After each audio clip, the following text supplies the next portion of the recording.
आज हम childhood and growing up में वंशक्रम तथा वातावरण यानी वंशक्रम तो हम पढ़ चुके हैं। तो आज वातावरण के बारे में जानेंगे। वातावरण क्या है? वातावरण हर वस्तु है जो व्यक्ति के जीन्स के अलावा यानी जो व्यक्ति का जीन्स है, वंशक्रम है, उसके अलावा प्रत्येक वस्तु को प्रभावित करता है। ये क्या हमारा वातावरण है। और वातावरण के लिए कैसे जान लें? यानी जो किसी एक वस्तु को चारों ओर से घेरे हुए है तथा उस पर प्रत्यक्ष प्रभाव डालता है, वह उस वस्तु का वातावरण है। यानी वातावरण क्या है? वातावरण वह है जो चारों ओर से घेरे हुए है और प्रत्यक्ष प्रभाव डाल रहा है, वही क्या है? वातावरण है। वातावरण वह शक्ति है जो हमें क्या है? प्रभावित करती है। ये क्या वातावरण है? यानी वातावरण की सत्ता को प्रमाणित करने के लिए अनेक वैज्ञानिक हुए हैं, लेकिन इससे पहले वुडवर्थ ने क्या कहा है? व्यक्तिक भिन्नता वातावरण के कारण पाई जाती है। यानी व्यक्ति में जो भिन्नता पाई जाती है वो वातावरण के कारण पाई जाती है। व्यक्ति समान वंशक्रम के होते हुए भी, जैसे 2 भाई हैं या 4 भाई हैं, वो समान वंशक्रम के हैं, फिर भी भिन्न वातावरण में रहते हैं, यानी अलग अलग वातावरण में रहते हैं। वंशक्रम में भिन्न व्यक्ति समान नहीं होते, लेकिन समान वातावरण में उन्हें समान बनाता है। यानी जो इन जैसे 10 बच्चे हैं और वो अलग अलग जीन्स के हैं और उनके लिए एक ही वातावरण में रखा जाए तो वह कैसे होंगे? समान प्रकार के ही होंगे, यानी समान उनकी आदतें होंगी। और जो एक ही जैसे जीन्स के होंगे यानी वंशक्रम के होंगे, उनकी अलग अलग आदतें होती हैं। तो क्या है? व्यक्तिक भिन्नता वातावरण के कारण पाई जाती है। वातावरण ही व्यक्ति में भिन्नता डालता है। वातावरण की सत्ता को प्रमाणित करने के लिए कुछ प्रयोग भी किए गए हैं, जैसे इयोबे का प्रयोग। इयोबे ने क्या किया? 150 अवैध बालकों का इयोबे विश्वविद्यालय में अध्ययन किया गया। इन बालकों को 6 मास की आयु तक पालन गृह में रखा गया।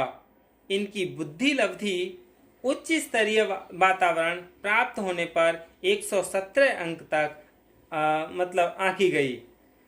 तो मतलब इनके लिए उन्होंने एक ही घर में रखा, यानी बाल गृह में रखा अपने विश्वविद्यालय में, और उनकी बुद्धि लब्धि व उच्च स्तरीय वातावरण प्राप्त होने पर 117 अंक आंकी गई थी। इसी तरह से फ्रीमैन ने भी इस पर प्रयोग किया था। फ्रीमैन ने क्या प्रयोग किया था? यानी 71 बालकों को 1927 ईस्वी में अनाथालय में रखा, यानी फोस्टर होम में रखा। इनकी बुद्धि का मापन पहले कर लिया गया था।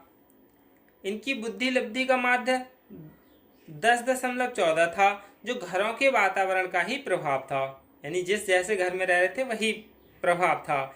इसके उपरांत उच्च वातावरण में उन्हें रखा गया और उन बालकों की बुद्धि लब्धि 10 तक बढ़ गई, यानी 10 और बढ़ गई।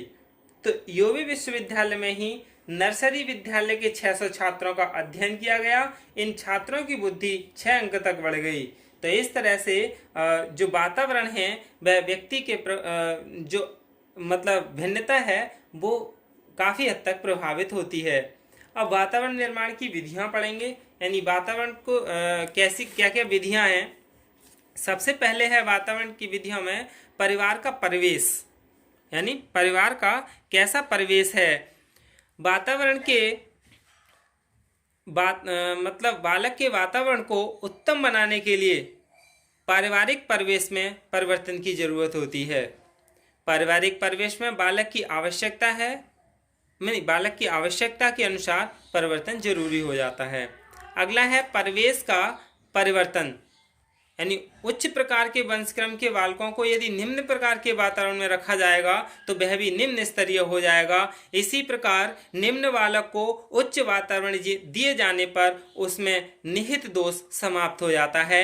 इसीलिए कहा जाता है कि बच्चे के लिए उच्च वातावरण में रखना चाहिए। अगला है परिवार के सदस्यों का व्यवहार, यानी पारिवारिक सदस्यों का बालक के को उत्तम वातावरण देने में व्यवहार महत्वपूर्ण कारक है। प्रेम, सहयोग, ममता, दया युक्त व्यवहार से बालक में सद्गुण विकसित होते हैं और ईर्ष्या, द्वेष, घृणा युक्त व्यवहार से बालक में ऐसा कुछ नहीं होता है। और इसके अतिरिक्त माता पिता को अपने व्यवहार में बालक की अवस्था तथा उसकी उपयोगिता का सदा ख्याल रखना चाहिए। शिक्षा की उत्तम व्यवस्था, यानी यहाँ पर वातावरण से मतलब है कि विकास के समान अवसर होने चाहिए और उच्च शिक्षा उन्हें मिलनी चाहिए। बालक को समझना, यानी जो घर के सदस्य हैं उन्हें बालक के बारे में समझना चाहिए कि बालक क्या है, क्या कर सकता है और उसके वातावरण में क्या परिवर्तन करना जरूरी है।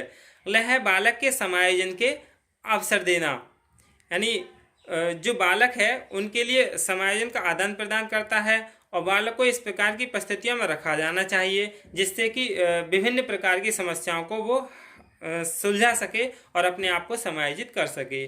परिवार से स्थायी संबंध, यानी बालक का परिवार से भी स्थायी संबंध होना चाहिए। जैसे प्राय देखा गया पाश्चात्य देशों में पति पत्नी के संबंधों में स्थायित्व तो नहीं आ पाता। तलाक के कारण बालकों में कुंठाएं विकसित होने लगती हैं। इस प्रकार भारत के समान स्थायी पारिवारिक संबंध अच्छे पारिवारिक संबंधों का निर्माण करते हैं। तो ये क्या है, वातावरण के निर्माण की विधियां हैं, यानी वंश, परंपरा, विकास तथा वातावरण। यानी हम वंश क्रम को बीज रूप में प्राप्त करते हैं। बीज का विकास उचित पोषण से होता है। इसी प्रकार मनुष्य की वंश परंपरा का निर्धारण तो जीन्स से हो जाता है, परंतु उनका विकास वातावरण के अनुसार होता है। जीवन की हर घटना दोनों का परिणाम होती हैं, यानी जीन्स भी यानी वंशक्रम और वातावरण दोनों का निर्माण है।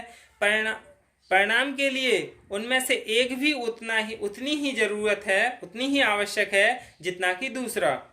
कोई भी ना कभी हटाई जा सकती और ना अलग की जा सकती है।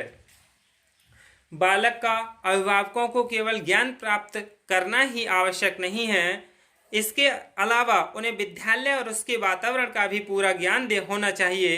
बालक के घर के वातावरण, समुदाय, संगी साथी आदि की जानकारी से वे बालक की बुद्धि तथा व्यवहार के विकास में बालक के विकास में योग दे सकते हैं।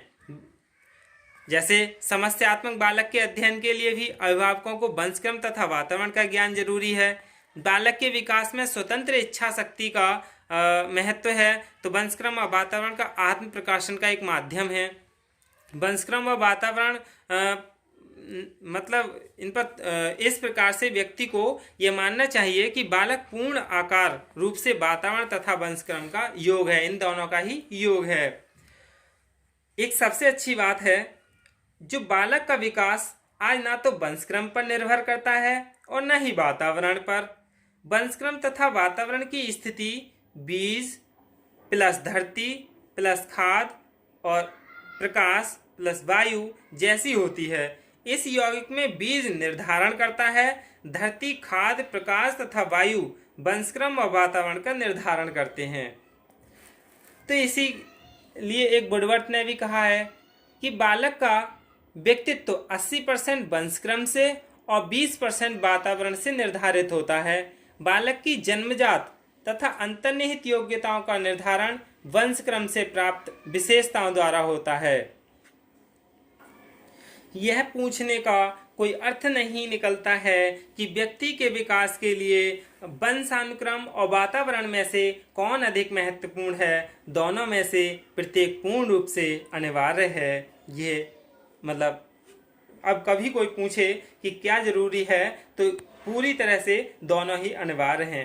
वातावरण का प्रभाव जान लेते हैं, यानी बालक का पारिवारिक वातावरण, यानी बालक का पारिवारिक वातावरण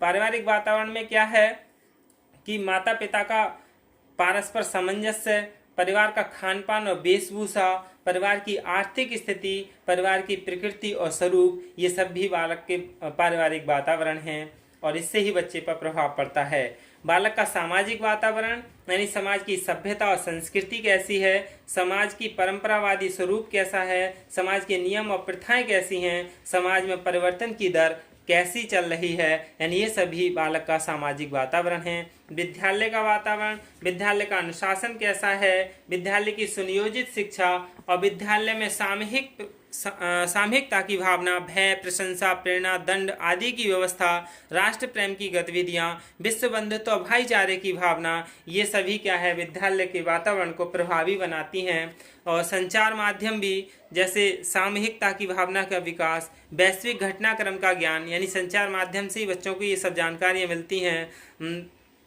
मतलब मित्रता, खान पान और वेशभूषा, ये सभी क्या है बच्चे पर प्रभाव डालती हैं। धन्यवाद।